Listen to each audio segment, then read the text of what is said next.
119편입니다. 말씀의 장이죠. 시편 119편 97절에서 104절까지를 보겠습니다. 97절에서 104절까지를 보겠습니다.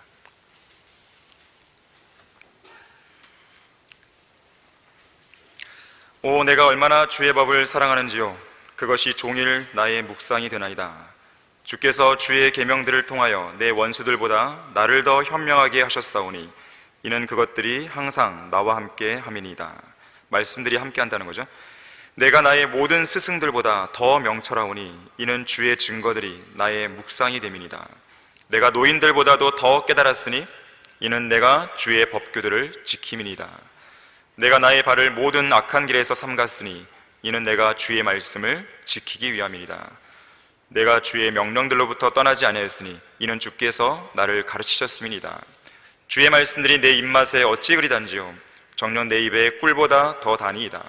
주의 법규들을 통하여 내가 명철을 얻어오니 그러므로 내가 모든 거짓된 길을 미워하나이다.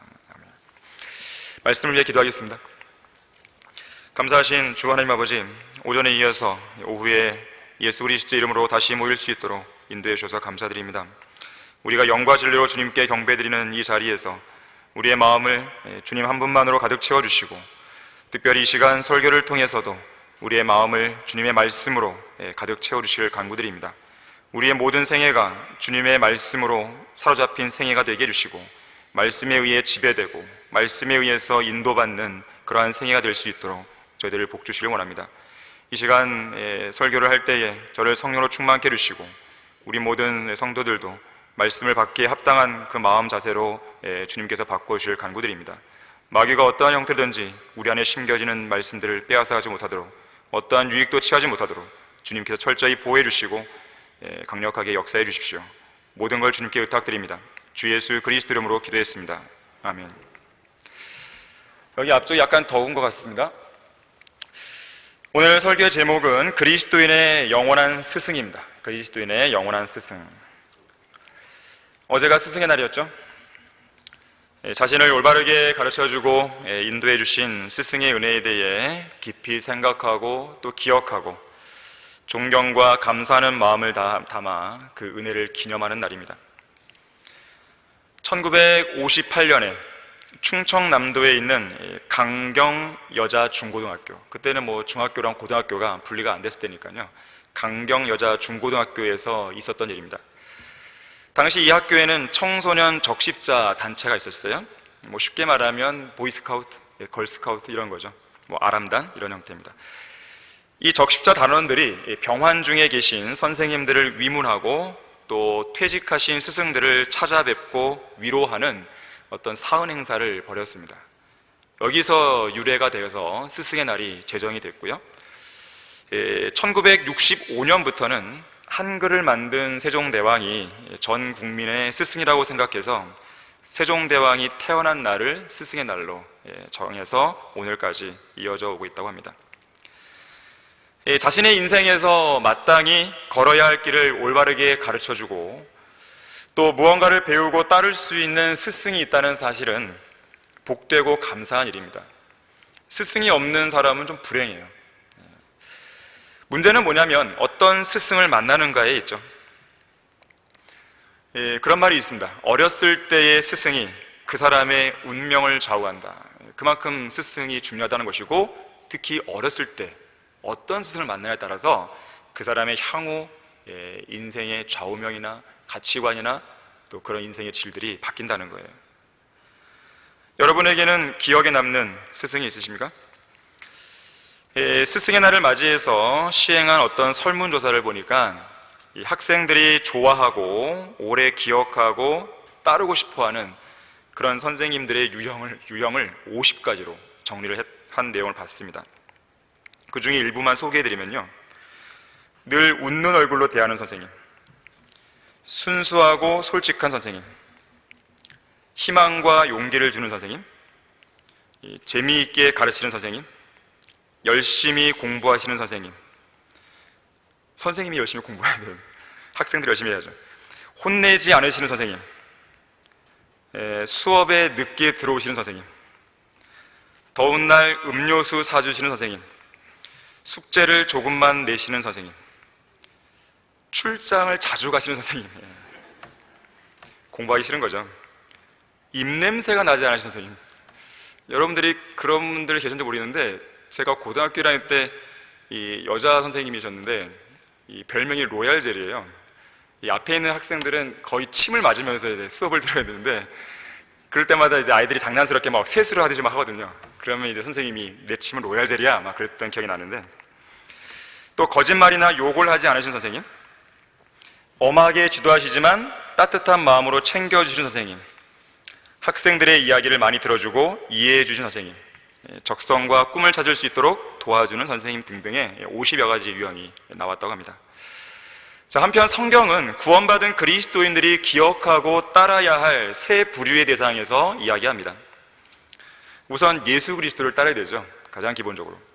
에베소서 5장 1절에서는 사랑받는 자녀들로서 하나님을 따르는 자가 되라 그랬어요. 하나님이신 예수 그리스도를 우리는 따라야 됩니다. 믿음의 창시자고 믿음의 완성자이신 또 반석이신 하나님, 지옥으로부터 우리를 건져내신 구주이자 우리의 모든 생활의 주인이신 예수 그리스도를 따르는 것이죠. 특히나 우리는 하나님의 종이잖아요.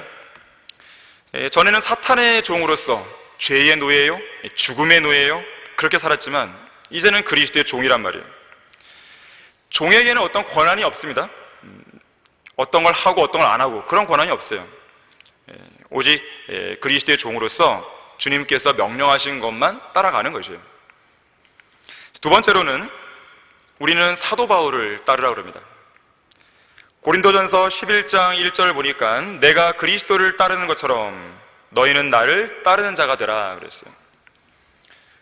오해하지 마실 것은 바울의 추종자 되라 그런 말은 아닙니다. 자, 바울을 따라야 하는 이유는 분명해요. 바울이 예수 그리스도를 신실하게 따랐기 때문에 그런 거예요. 자, 세 번째 대상은 우리보다 앞서서 성경대로 믿고 실행했던 성도들이죠. 그렇게 본다면 예수님께서 가장 먼저 선두에 가 계신 거고, 그리고 그 뒤를 따라서 바울이 따라가는 것이고, 또 그 뒤를 바울 같은 신실한 성도들이 따라가고, 또 그 뒤를 또 다른 신실한 성경대로 믿는 사람들이 따라가는 것이에요. 그리고 우리가 그 뒤를 따라가고 있는 것입니다. 자, 더 나아가서는 성경의 여러 인물들이 우리가 배우고 따라야 할 스승이 될 수 있어요. 요셉이라든지 모세라든지 여호수아라든지 사무엘, 다윗, 또 엘리야를 비롯한 여러 선지자들, 바울을 비롯한 여러 사도들, 디모데 등등의 삶이 어땠는지를 보고 따라가야 되는 것이에요. 오늘날 학생들의 롤 모델이 여러 개의 사람들이 있는데, 연예인이라든지 아니면 반기문 총장이라든지 손흥민 선수라든지 등등의 그런 사람들을 이해한단 말이에요. 하지만 그리스도인들의 롤 모델은 달라요. 그런 세상 사람들이 아니죠. 우리가 그런 사람들 따라할 이유가 없죠. 또한 우리는 지난 2000년간의 교회사에서 성경대로 믿었던 믿음의 사람들도 따라야 할 대상들입니다. 기도의 사람 조지 뮬러라든지, 설교의 왕자 찰스 스펄전이라든지, 미국의 부흥을 주도했던 찰스 피니, 버마의 선교사로 갔던 아도니람 저드스, 사탄의 왕국을 뒤흔든 요한 웨슬리라든지, 인도의 선교사 윌리엄 캐리, 페르시아의 선교사 헨리 마틴, 미국 인디안들의 선교사 데이비드 브레이너드, 성난 하나님의 손안에 떨어진 죄인들이라는 이 설교로 많은 혼을 이겨왔던 조나단 에드워즈, 철로 역정을 쓴 존 버년, D.L. 무디, 짐 엘리엇, 샘 존스, 빌리 선데이, 프랭크 노리스, 밥 존스 시니어, 스코필드, 클라이언스 라킨, 피터 러크만 등등의 성경대로 믿는 믿음으로 한 시대를 풍미했던 성경대로 믿는 사람들의 믿음과 실행을 우리는 따라야 됩니다. 그래서 그런 사람들의 전기를 많이 읽으시는 게 좋아요. 언제 기회가 되시면 한번 그 책을 좀 사서 10권이든 20권이든 한번 몰아서 한번 읽어보세요. 저도 한번 이제 시간 냈을 때 한 2개월 딱 잡고 여러 권의 책을 읽었던 적이 있습니다. 많은 도움이 됩니다. 그런 사람들의 전기를 읽고 그들이 어떻게 주님을 섬겼는지를 보고 배우셔야 됩니다. 자, 그런데 이상 언급한 사람들에게는 공통점이 하나 있습니다. 이들 모두 하나님의 말씀을 성도들에게 들려주고 가르쳐준 스승이라는 것이에요. 또한 그러한 일에 열심히 수고했다는 것입니다. 그래서 성경은 말씀과 교리에 수고하는 목사들을 배나 존경할 사람으로 여기라고 말씀하죠. 또 하나님의 말씀을 너희에게 들려주고 너희를 다스리던 자들을 기억하고 그들의 행실의 결과를 관찰하여 그들의 믿음을 따르라 그랬어요. 자, 우리가 그런 성도들의, 신실한 일꾼들의 믿음을 따르려면 그 사람들이 어떻게 살았는지를 기억해야 되죠. 그리고 관찰해야 돼요. 관찰. 우리는 이소호 목사님을 본받으려면 어떻게 이소호 목사님께서 사역을 하셨고 어떻게 주님과 개인적으로 교제를 하고 계시고, 자, 그런 것들을 기억하셔야 돼요. 기억. 그리고 관찰하세요. 유심히 어떻게 하시는가. 그러면 여러분들이 따라갈 수가 있어요. 자, 그런가 하면 디모데의 영적인 아버지이자 영적 스승이었던 바울은 디모데에게 이렇게 권면합니다. 그럼 다 같이 찾아보겠습니다. 디모데 후서 3장 14절입니다. 디모데 후서 3장 14절에서 17절까지 보겠습니다.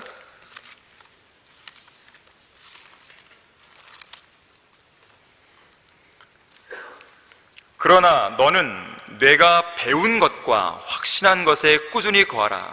이게 첫 번째죠. 내가 누구에게서 배웠는가를 알며, 이게 두 번째죠.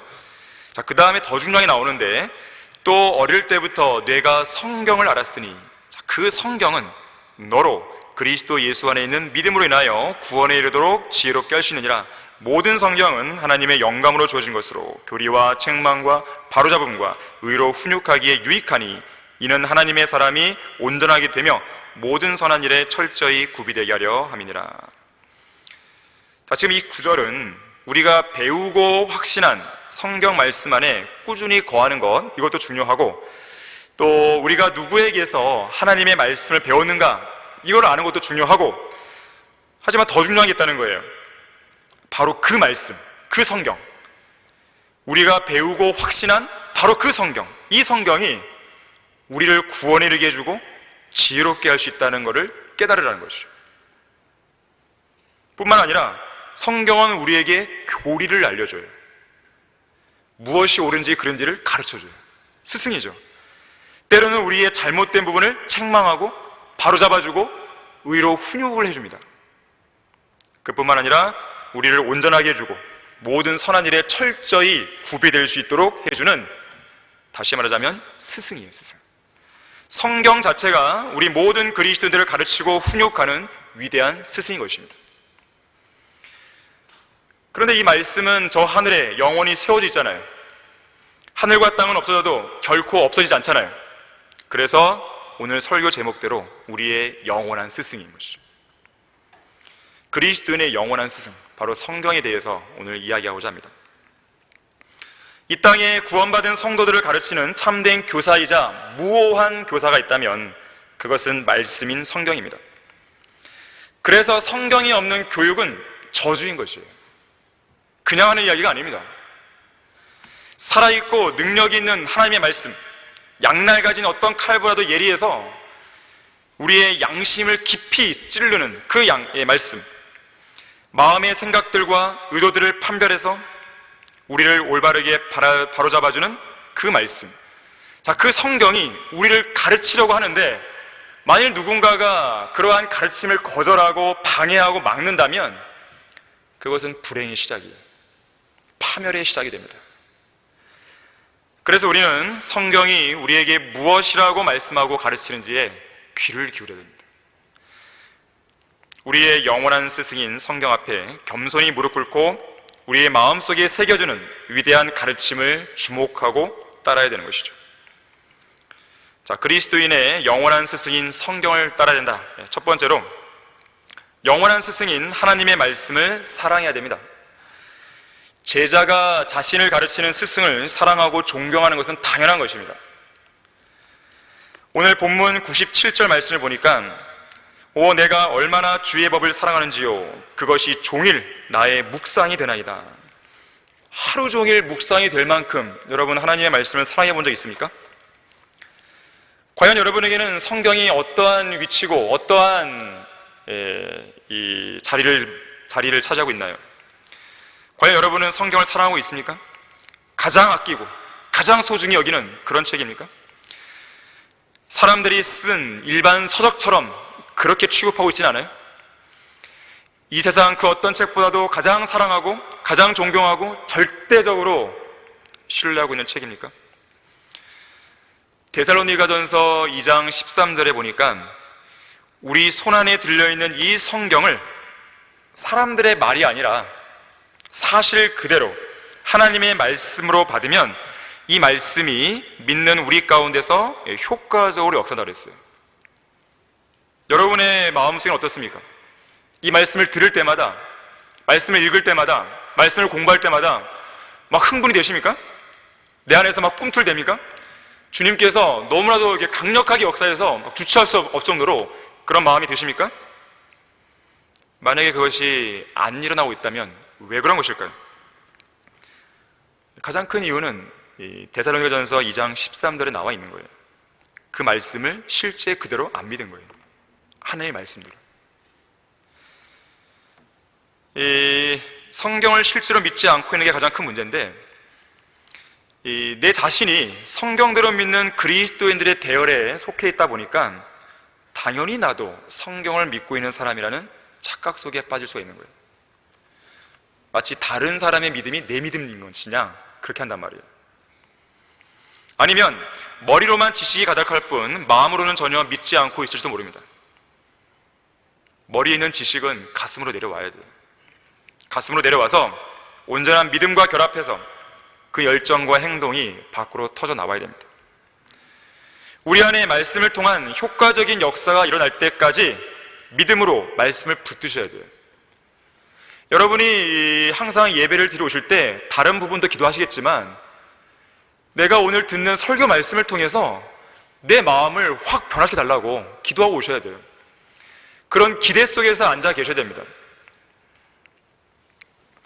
우리 마음 안에 효과적인 역사가 일어날 수 있도록 기도하셔야 되는 거예요. 추호의 의심도 없이 이 말씀들 하나하나를 전적으로 믿고 신뢰해야 됩니다. 자, 이것은 하나님의 말씀을 진정으로 사랑할 때 가능한 일이에요. 성경 말씀의 단맛을 경험할 때 가능한 일입니다. 꿀보다 더 달다는 그 경험을 할 때 가능한 일이에요. 우리는 성경을 읽고 공부하다가 때로는 밤을 새우고 때로는 시간 가는 줄 모르는 그런 경험 정도는 해볼 수 있어야 됩니다. 너무 달아서 성경책을 손에서 놓을 수 없는 거예요. 약속 시간이 있어서 빨리 나가야 되는데 계속 눈이 가는 거예요. 계속 읽고 싶고 약속을 미루고 싶고. 여러분들은 오전 예배나 오후 예배나 설교 말씀에 기대감을 가지고 늘 오십니까? 그래야 되시는 거예요. 요한계시록 2장에는 에베소 교회가 나오죠. 이 교회는 온전한 교회였죠. 하나님의 온전한 목적대로 실행하는 모범적인 교회입니다. 무려 40년 이상이나 에베소 교회가 세워진 지 이래로 46년 이상이나 지탱해 왔던 교회예요. 다만 한 가지 오점이 있었죠. 첫사랑. 첫사랑을 저버린 것이죠. 처음 예수님을 만나서 믿음으로 구원받고 헌신했을 때 느꼈던 그 감격, 잊어버린 것이죠. 그리스도인은 이 첫사랑을 저버리지 말아야 돼요. 첫사랑이 식을 때마다 다시 첫사랑을 회복할 수 있는 방법들을 찾아야 되는 것이죠. 그거는 말씀이에요, 결국에는. 그리스도인이 첫사랑을 저버리지 않고 계속 유지하려면 진리의 성경인 말씀들을 사랑하고 존중하고 지켜야 되는 것입니다. 거기에 답이 있어요. 나의 계명들을 가지고 그것들을 지키는 사람은 나를 사랑하는 사람이니 그랬어요. 말씀을 지키는 사람이 하나님을 사랑하는 사람이에요. 다른 걸로 나는 하나님을 사랑합니다, 이것을 입으로 100번 1000번 해도 소용없어요. 정말로 그 사람이 말씀을 지키고 있는가, 이것만 보면 알 수 있는 거예요. 정말 하나님을 사랑하는지. 나를 사랑하는 사람은 내 말들을 지키리니, 주님의 말씀입니다. 하나님의 말씀을 멸시하지 않고 온전히 사랑하고 지키는 성도만이 하나님을 첫째로 사랑하는 성도고, 첫사랑을 주님 오실 때까지 간직할 수 있는 성도예요. 첫사랑을 저버린 에베소 교회는 어느샌가 모르게 말씀에 대한 사랑이 먼저 식기 시작한 거예요. 성경책 본문에 먼지가 수북이 쌓이고 성경 각 페이지마다 구석구석에 거미줄이 쳐지기 시작한 것이죠. 그럴 만큼 그들은 말씀을 멸시하기 시작한 겁니다. 주님을 향한 사랑과 열정이 식어가고 온전한 헌신이 쇠퇴하는 것은 하나님의 말씀에 대한 사랑이 식으면서 시작됩니다. 대배교 역시나 말씀을 멸시하고 거절하면서 시작되는 거예요.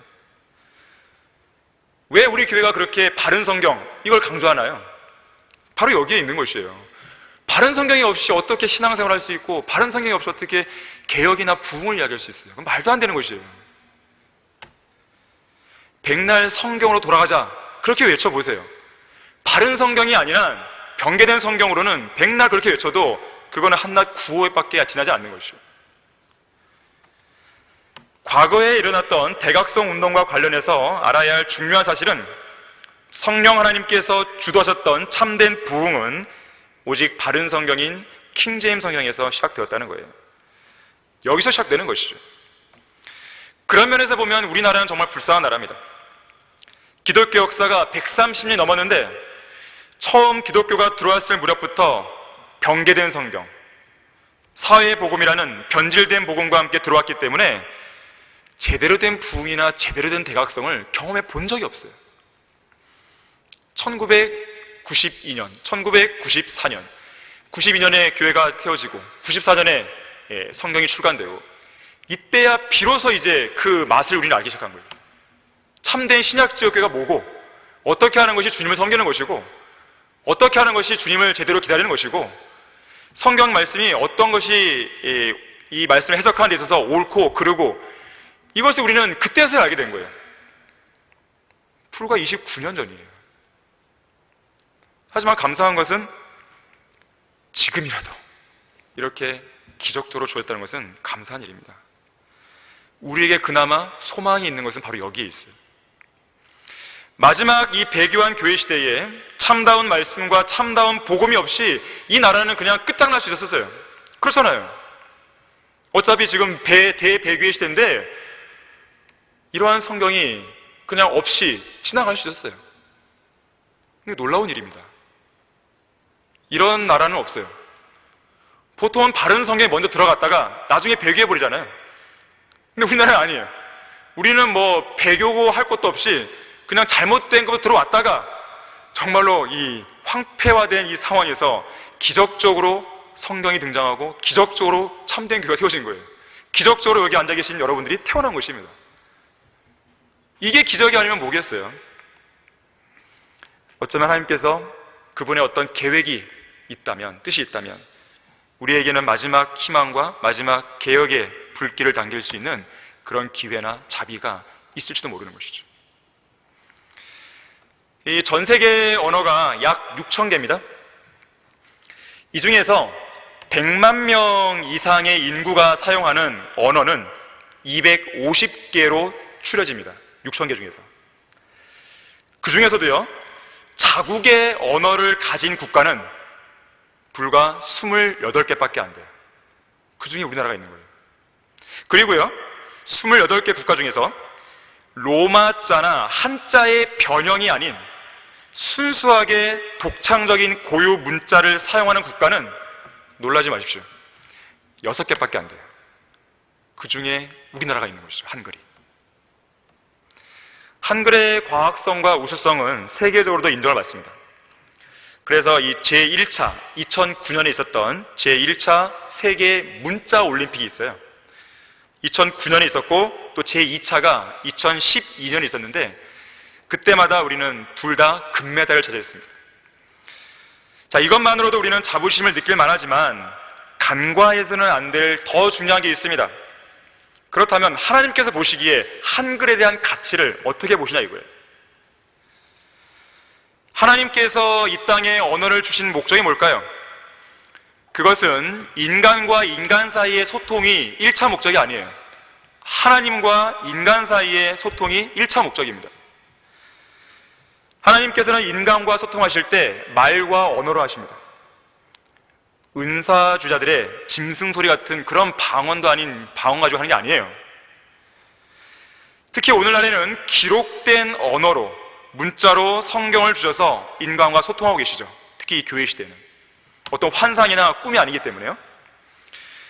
그래서 언어는 있는데 그 언어로 하나님과 소통할 수 있는 성경이 기록되어 있지 않다면 주님께서는 그 언어를 존중해 주지 않으십니다. 자, 그런 면에서 우리 한글의 가치가 있는 거예요.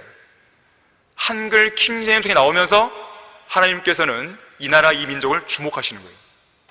한글을 주목하시는 거예요.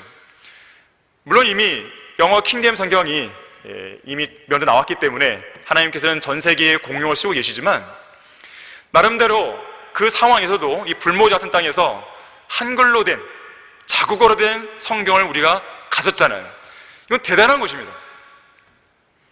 지금 대부분의 이 바르게 보존된 성경들이 뭐랄까요, 남아있긴 해도, 각국의 언어로 남아있긴 해도 이렇게 활성화되지 못하거든요. 모르긴 몰라도 활성화되고 있는 성경은 3개밖에 안 돼요. 영어 킹제임스 성경, 독일의 루터 성경, 그리고 한글 킹제임스 성경이에요. 다른 나라에 바른 성경이 있다 하더라도요, 이렇게 성경들을 믿는 사람이 태어나서 성경을 사용하고 있고 복음을 전하고 있고 책들을 펴내고 글을 쓰고 설교하고 그런 게 없어요. 자, 이것만 보더라도 하나님께서 이 나라를 주목하신다는 것을 알 수 있는 거예요. 열매입니다. 기적이에요. 자, 이처럼 마지막 배교한 교회 시대에 우리가 받은 가장 큰 복들 가운데 하나는 한글 킹제임스 성경이 우리 손 안에, 바로 여러분 개개인의 손 안에 들려있다는 것이에요. 자, 이 의미와 가치를 아는 사람은 성경을 사랑하게 되어 있습니다. 반대로 성경을 사랑하지 않는 사람은 모르는 거예요. 정말 모르는 거예요. 성경을 사랑하지 않는 사람은, 또 그 의미와 가치를 모르는 사람은 여기에 왜 앉아있는지도 모르는 거예요. 저는 그런 사람이 없기를 바랍니다. 성경을 사랑하지 않는 사람은 성경을 수호하고 지키는 데 관심이 없어요. 성경을 사랑하지 않는 사람은 성경을 공부하지도 배우지도 않습니다. 성경을 사랑하지 않는 사람은 암송하지도 않아요. 말씀을 실천하지도 않아요. 믿음의 생활에서 성경을 활용하는 일은 전무합니다. 왜 안 할까요? 영적 전쟁에서 성경을 주장하지도 않아요. 성경을 믿음으로 주장하는 순간 승리의 길이 열리는데 그냥 패잔병처럼 사는 것이에요. 지면 지는 대로 늘 그래왔듯이 패배의식에 늘 젖어 있는 것입니다.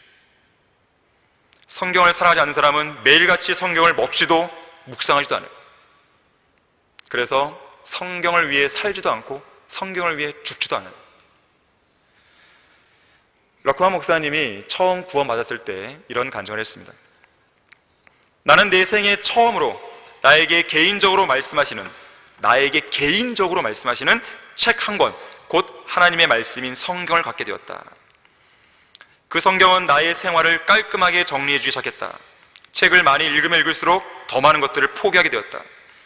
로마 카톨릭과의 관계를 청산하고, 마시던 맥주를 청산하고, 위스키를 치워버리고, 그 다음으로는 담배를 버리고, 그렇게 나갔다는 거예요. 읽으면 읽을수록. 여러분들이 죄와의 싸움에서 이기고 싶습니까? 성경을 부지런히 읽으세요. 그러면 그 성경이 여러분을 죄로부터 지켜줍니다. 실제로 죄를 짓고 싶은 마음이 그냥 사라지는 것이에요.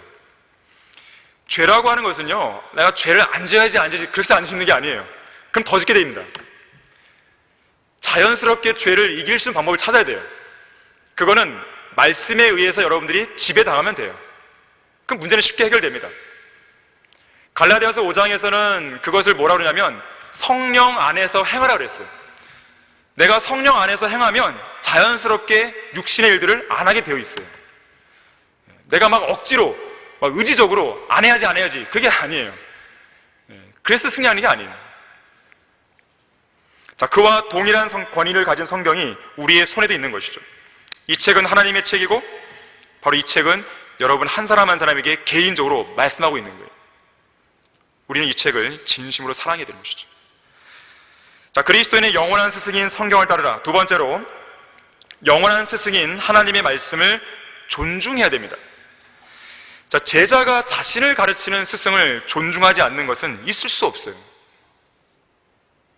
이 교회를 떠난 배교자들은요, 누구한테서 그 말씀을 배웠고 누구 때문에 이 성경을 찾게 됐고 누구 때문에 진리를 찾게 되는지 아예 그것조차 잃어버린 사람이에요.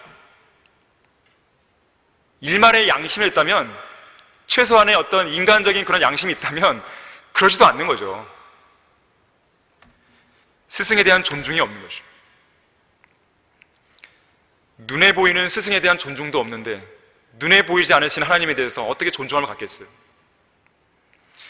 시편 119편 거기 117절 보시면요, 나를 붙드소서, 그리하면 내가 안전할 것이요 또 내가 주의 규례들을 끊임없이 존중하리이다. 여러분은 말씀을 존중하고 계십니까? 자, 어느 정도로 존중하고 계세요? 여기 본문에서는 끊임없이 존중한다 했어요. 끊임없이 존중한다. 시편 71편 8절에서는 종일토록 자신의 입에 가득할 정도로 존중하다 그랬어요. 종일토록 내 입에 말씀이 가득 차 있는 거예요. 자, 마음에 가득한 것을 입이 말하죠. 즉 마음의 말씀이 가득하니까 입에서 막 간질간질 하는 거예요. 누군가를 만나면 붙잡고 막 말하고 싶은 거예요. 복음을 전하고 싶고 진리를 알려주고 싶고 가만히 못 견디는 거죠.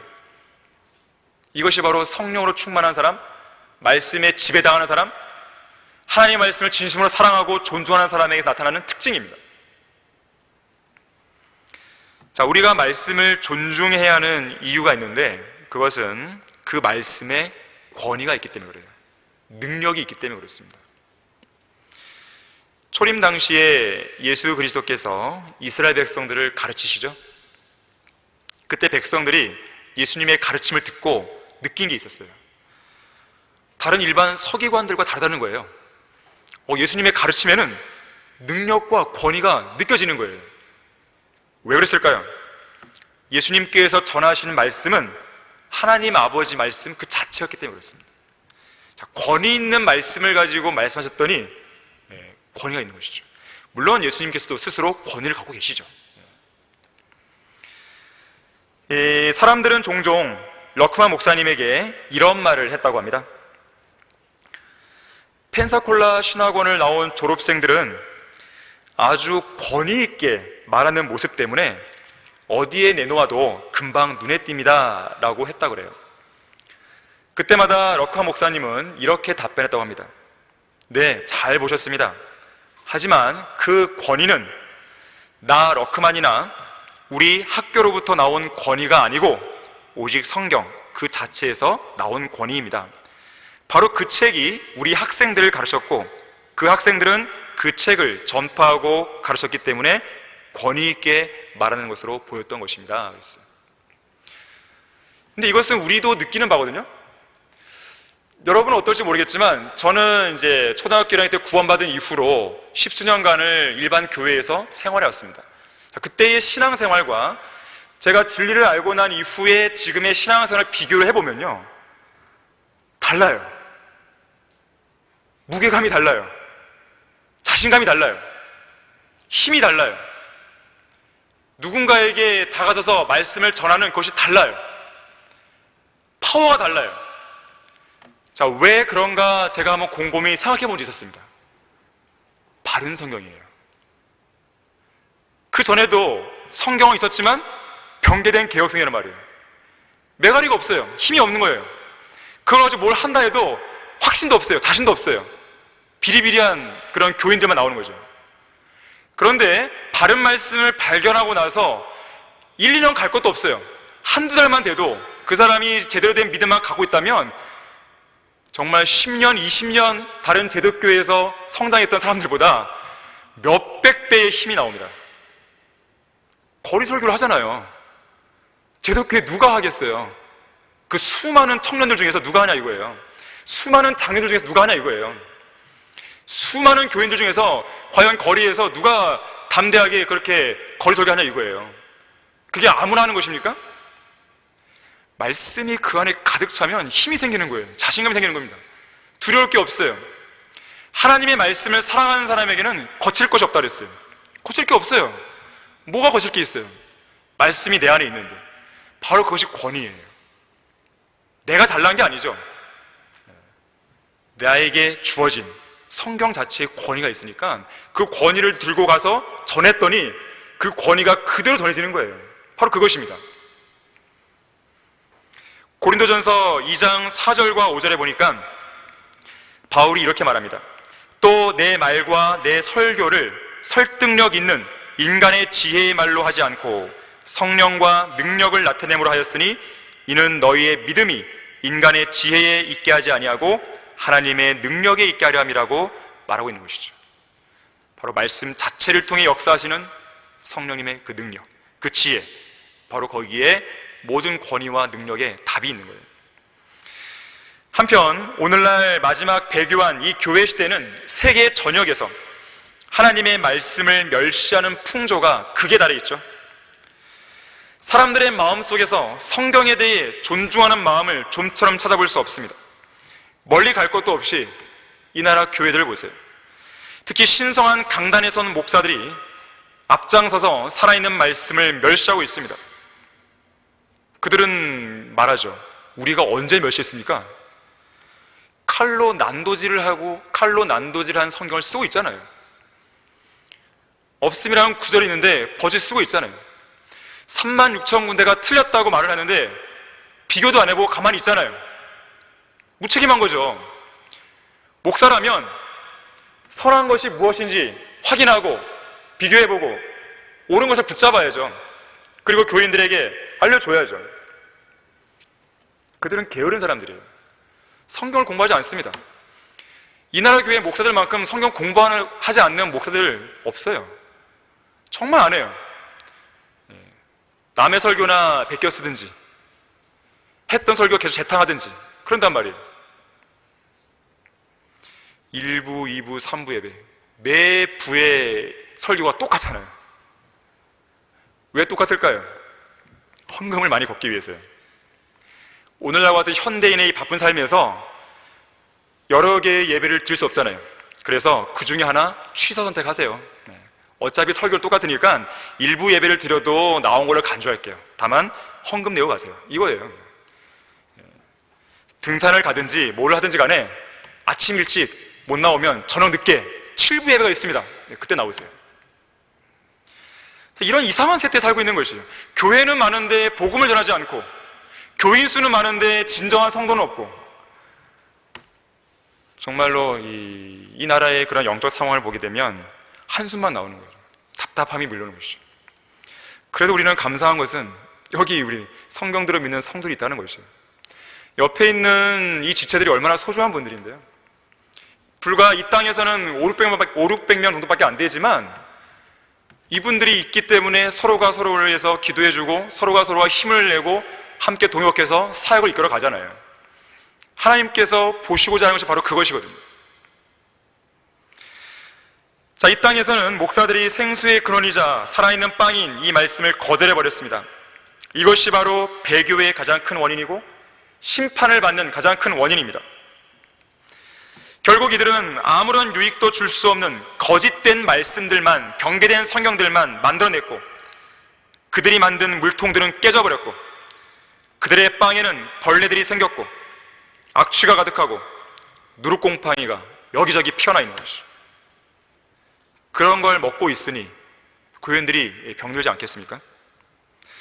자, 이처럼 살아있는 성경을 버리고 어떤 생명력도 없는 변개된 성서들을 만들어낸 결과 전 세계적으로 죽은 사람을 애도하는 조종, 그런 애가가 곳곳에서 울려 퍼지고 있는 것입니다. 과거 광야 생활 때 이스라엘 백성들이 하나님께서 주신 만나를 보잘것없는 음식으로 취급했잖아요. 불평했잖아요. 그때 하나님께서는 그들에 대한 심판으로 불뱀들을 보내셔서 죽게 만들었습니다. 또한 살아계신 하나님의 율법을 멸시했을 때 하나님께서는 이들에게 불을 보내셔서 이스라엘 성읍들을 철저하게 파괴시키셨어요. 하나님의 말씀을 멸시한 자들에 대한 심판은 이 교회 시대에도 이어지고 있습니다. 중세 암흑 시대를 보세요.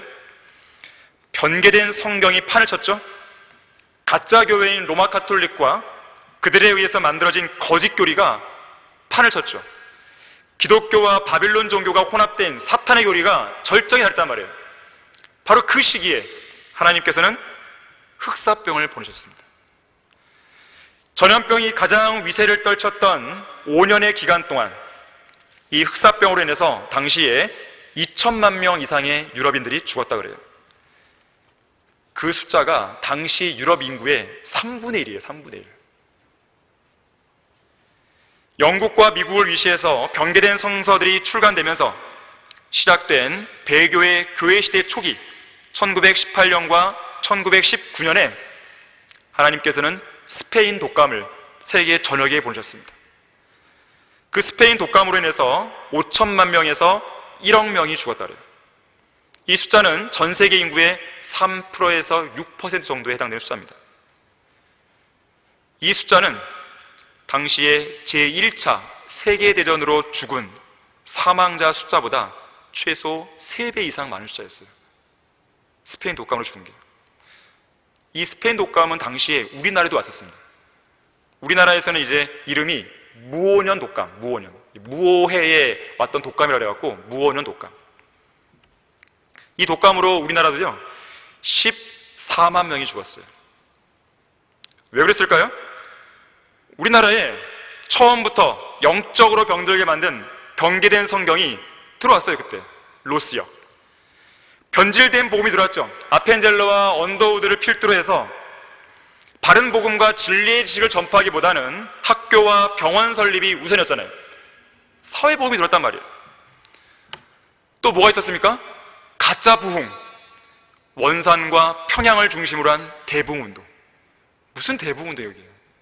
그거는 마귀가 작당 모의한 오순절 은사주의 운동의 결정판입니다. 우리나라에서. 그게 무슨 부흥이에요? 자, 그런 나라를 하나님이 가만 놔두시겠어요? 무오년 독감으로 쳐버리신 거죠. 에볼라 바이러스, 유행성 독감, AI, 에이즈, 메르스, 사스, 코로나19. 자, 전염병으로 인한 팬데믹 현상은 항상 하나님의 말씀을 멸시하는 풍조에 뒤따라 나옵니다. 여러분이 그것이 의심스럽다면 전염병에 대해서 한번 조사해 보세요. 책도 많이 나와 있어요. 그 시기에 어떤 해에 전염병이 돌았는지를 보세요. 그리고 그 시기에 이 전 세계의 영적인 상황이 어땠는지 한번 들여다보세요. 답은 나오는 거예요. 하나님의 말씀을 거부하고 멸시하고 보잘것없는 음식으로 여기는 개인이나 국가는 하나님의 심판을 결코 피할 수 없어요. 과연 이 세계 어디에 하나님의 말씀을 존중하고 있는 나라가 어디 있어요 도대체? 없나니 없도다. 한 나라도 없는 거예요. 한 나라도. 기독교 종주국인 미국조차 하나님의 말씀을 거부하고 멸시한 지 오래예요. 그런 미국을 하나님께서 지금 어떻게 다루고 계세요? 왜 이렇게 그렇게 극심하게 심하게 다루시는 거예요? 미국은 다른 나라랑 태생이 달라요. 미국은 성경 위에서 시작한 나라 아니에요. 그런 나라가 그렇게 변질됐으니 하나님께서 가만 놔두시겠습니까? 그분의 백성이 이스라엘도 무려 2000년의 기간 동안에 홀로 디아스포라를 겪게 하셨는데 그럼 미국쯤이야 그냥 간과하시겠습니까? 아니란 말이에요. 그러면 우리는 뭐 병개된 성경을 시작됐으니까 안심이 된다. 그건 아니죠. 지금 이 나라를 보세요. 우리가 그렇게 29년 동안 목소리를 높여서 바른 성경, 바른 지식 외치고 또 외치고 신학교를 만들고 연수원을 만들고 책을 펴내고 글을 쓰고 해도 우리나라가 다 돌아오나요? 막? 몰려오나요? 그게 아니란 말이에요. 지금은 대배교의 시대입니다. 옛날과 같은 그런 대부흥의 시대가 아니에요.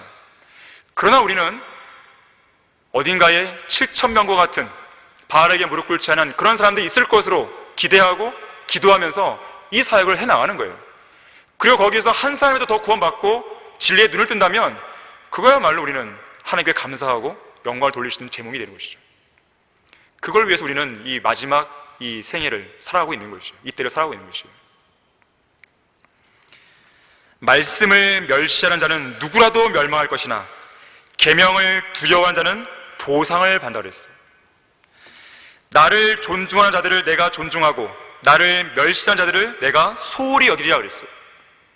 앞에 있는 말씀은 잠언 13장 13절이고요 뒤에 거는 사무엘상 2장 30절입니다 자, 성경은 그 말씀을 존중하는 사람들에게는 복된 책입니다.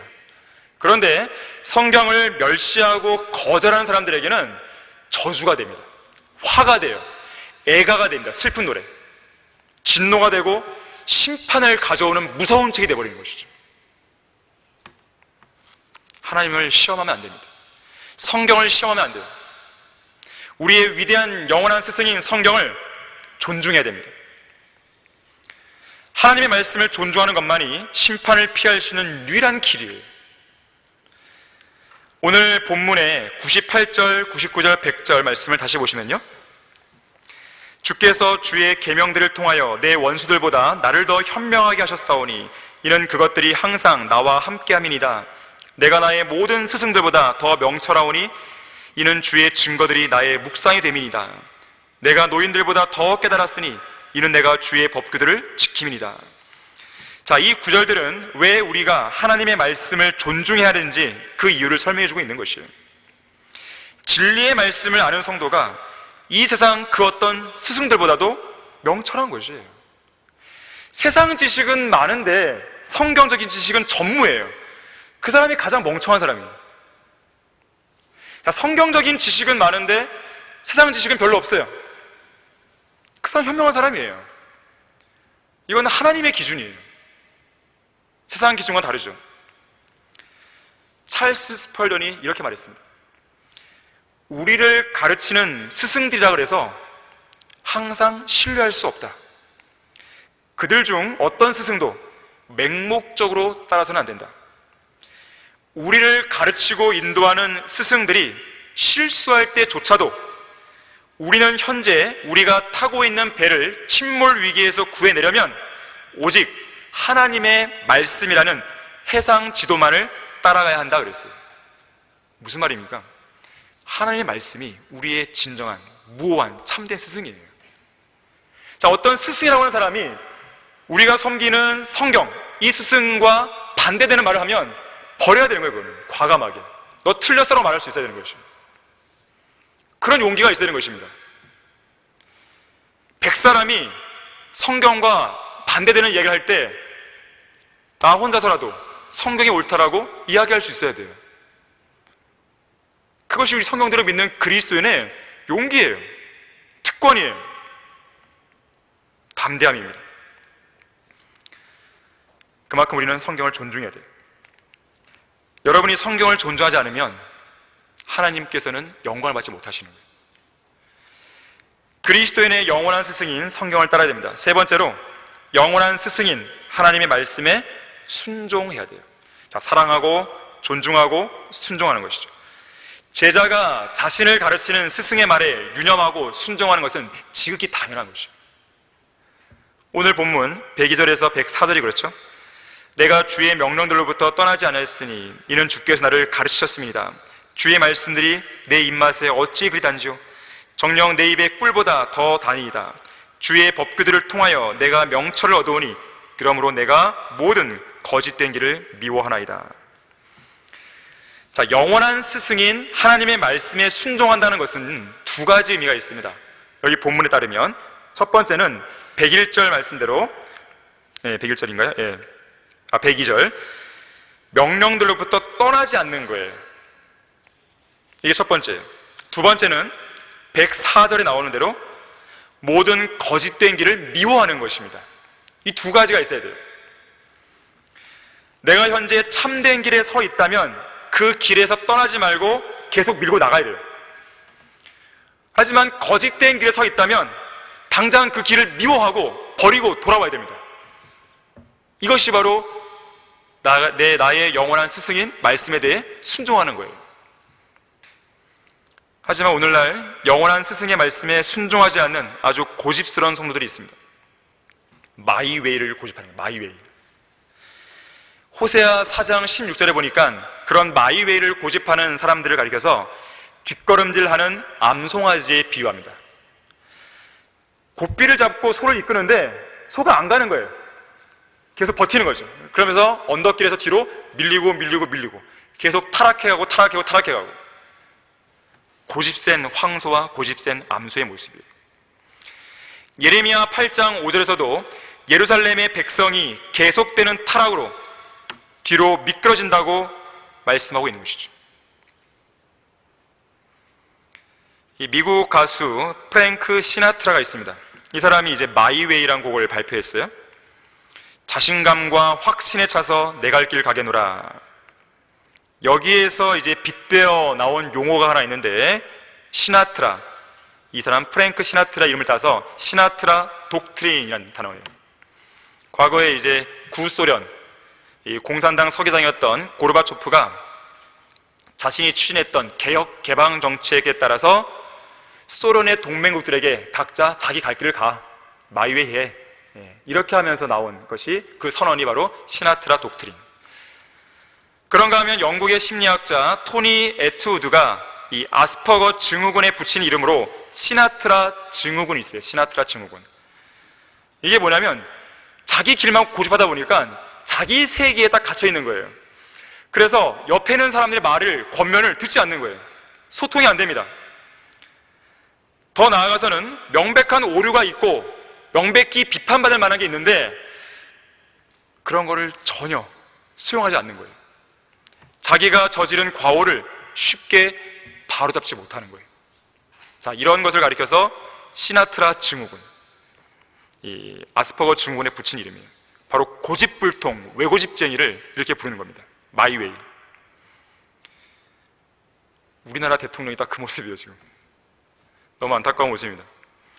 문재인 대통령이 취임 제4주년 특별연설에서 지난주죠, 이렇게 말했습니다. 지난 4년 동안 우리는 희망을 보았고, 희망을 봤습니까 여러분? 보란듯 해냈습니다. K-방역이 세계의 표준이 되었으며 세계가 우리 경제에 주목하고 있습니다. 백신 도입과 접종 계획을 치밀하게 세우고 차질 없이 진행하고 있습니다. 장관 후보자 도덕성 논란과 관련해서는 야당이 반대한다고 검증 실패는 아닙니다. 흠결만 따지는 무함만 주는 청문회로는 인재를 박탈할 수 없습니다. 현실 인식이 떨어진 것인지, 아니면 일부러 정말 모른 척하는 것인지, 아니면 정말 문재인 대통령은 괜찮은데 측근들이 눈과 귀를 가리고 있는 것인지, 정말로 한심한 나라가 되어가고 있는 것이죠. 이 마이웨이를 고집하는 이 부분에 있어서도 부동산 정책도 드러나고 있죠. 부동산 가격이 안정되었다, 부동산 문제는 자신 있다. 하지만 여러 해법이 안 보이잖아요. 자, 방향이 틀렸기 때문에 안 보이는 것인데, 지금이라도 방향이 틀렸으면 선회하고 잘못을 구하고 바꾸는 것이 용기 있고 참된 지도자의 모습이죠.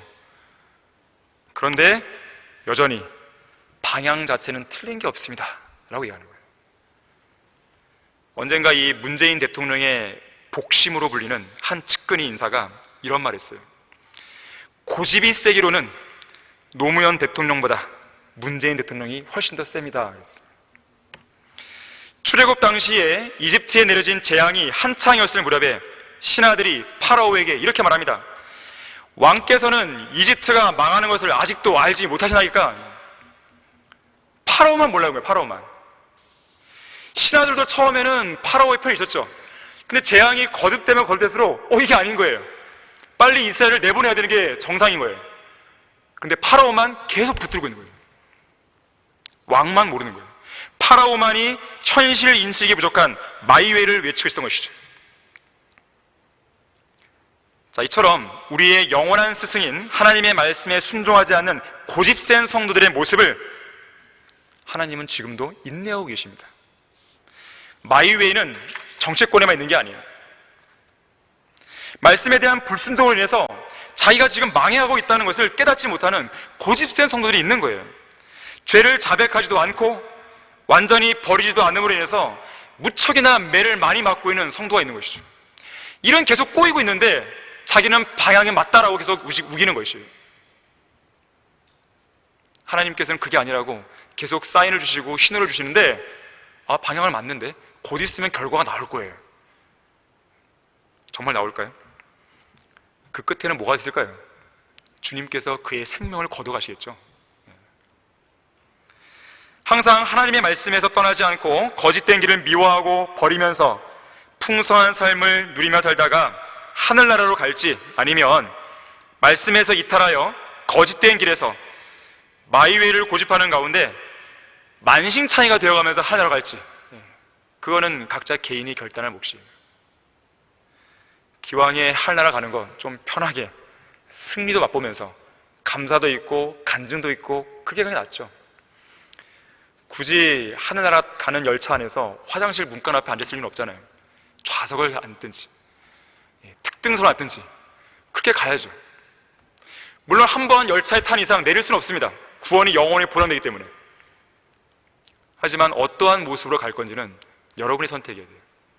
질질 끌려가시겠습니까? 아니면은 당당하게 걸어가시겠습니까? 하나님의 말씀에 순종하느냐 아니냐, 여기에 달려 있습니다. 결론을 맺겠습니다. 제2차 세계대전 중에 있었던 일입니다. 한 어린 영국 군인이 적군의 총에 맞아서 죽어가고 있었습니다. 그때 이 군대 목사가 다가와서 이 군인을 위로하면서 혹시 남길 말은 없는가? 라고 물었어요. 그때 이 군인이 이렇게 답합니다. 어렸어요. 제 어머니에게 전해주십시오. 아들은 고통 없이 기쁘게 죽었다고 말입니다. 그리고 눈을 감았다가 잠시 후에 무슨 중요한 생각이 났는지 마지막 그 숨을 고르면서 이렇게 말합니다. 목사님, 한 가지 더 부탁이 있습니다. 제가 다니던 교회의 주일학교 선생님께 이 말을 전해주세요. 선생님의 가르침을 잊지 않고 살아왔다고 말입니다. 성경대로 믿는 그리스도인으로서 편안하게 눈을 감게 해주신 선생님께 감사하다고 전해주세요 라고 했습니다. 자, 우리의 영원한 스승인 하나님의 말씀이 우리 앞에 놓여 있습니다. 하나님의 책은 바위를 부숴 조각내는 큰 망치일 뿐 아니라 소멸시키는 불이요, 강력하게 찌르는 막대기요, 우리를 진리의 말씀에 단단하게 고정시키는, 요동하지 않게 만드는 못이요, 무엇이든 베어버릴 수 있는 예리한 칼이요, 민족들을 지옥으로 날려버릴 수 있는 강력한 폭탄인 것이죠. 악인은 지옥으로 돌려줄 것이요, 하나님을 잊어버린 모든 민족도 그러하리라 그랬어요. 한 개인의 문제가 아니에요. 한 개인만 지옥으로 보내는 게 아닙니다. 민족을 통째로도 날려보낼 수 있는 것이 말씀이에요. 이제 얼마 안 있으면 정말로 하나님께서는 그 폭탄을 터뜨리실 겁니다. 우주의 모든 구성 요소들을 불켜버리시는 것이죠. 하지만 한 권의 책은 남아있는 것이죠. 하늘에 영원히 세워지는 말씀, 하늘과 땅은 없어도 결코 없어지지 않는다고 약속하신 그 말씀, 우리의 영원한 책은 남아있는 거예요. 바로 그 영원한 책이 인류의 역사가 시작된 이래로 지금까지 지구상에 있는 모든 인간의 일거수일투족을 다 보아온 거예요. 그리고 지금 이 순간도 여러분들을 보고 있는 거예요. 그리고 여러분 각 사람 개개인에게 지금 불필요한 게 무엇이고 필요한 게 무엇이고 이것들을 일일이 다 점검해서 알려주고 계시는 거예요. 다만 우리가 하나님의 말씀을 사랑하고 존중하고 순종할 의사가 있을 때 그 말씀이 들리는 거죠. 안 그러면 여전히 그 사람은 마이웨이를 가게 되는 것이죠. 이런 계기를 통해서 여러분 다시 한번 우리에게 주신 하나님의 말씀에 대한 가치를 다시 한번 인식하고 다시 한번 말씀에 대한 소중함을 깨닫는 그런 계기가 되시길 바랍니다. 기도하겠습니다. 감사하신 주 하나님 아버지, 참으로 이 마지막 때에 우리에게 바른 성경인 한글 킹제임스를 주시고 이 성경을 기반으로 한 진리의 서적들과 또 소중한 진리의 지식들을 저희들에게 주셔서 감사드립니다. 우리가 그 의미와 가치를 안다면 하나님의 말씀을 사랑하고 존중하고 또 있는 그대로 그 말씀에 순종해야 됩니다. 더 이상 우리는 입술만의 고백에 헌신이 있으면 안 됩니다. 주님 오실 날이 얼마 남지 않았기 때문에 우리가 좀 더 깨어있고 경각심을 가진 상태에서 주님께서 우리에게 무엇을 명하시든지 무엇을 버리라고 하시든지 또 무엇을 취하라고 하시든지 우리가 단 하나도 빠짐없이 있는 그대로 온전히 수행할 수 있는 그런 성도들이 되게 해주십시오. 또 그럴 수 있는 능력도 우리가 갖출 수 있도록 도와주시기 원합니다.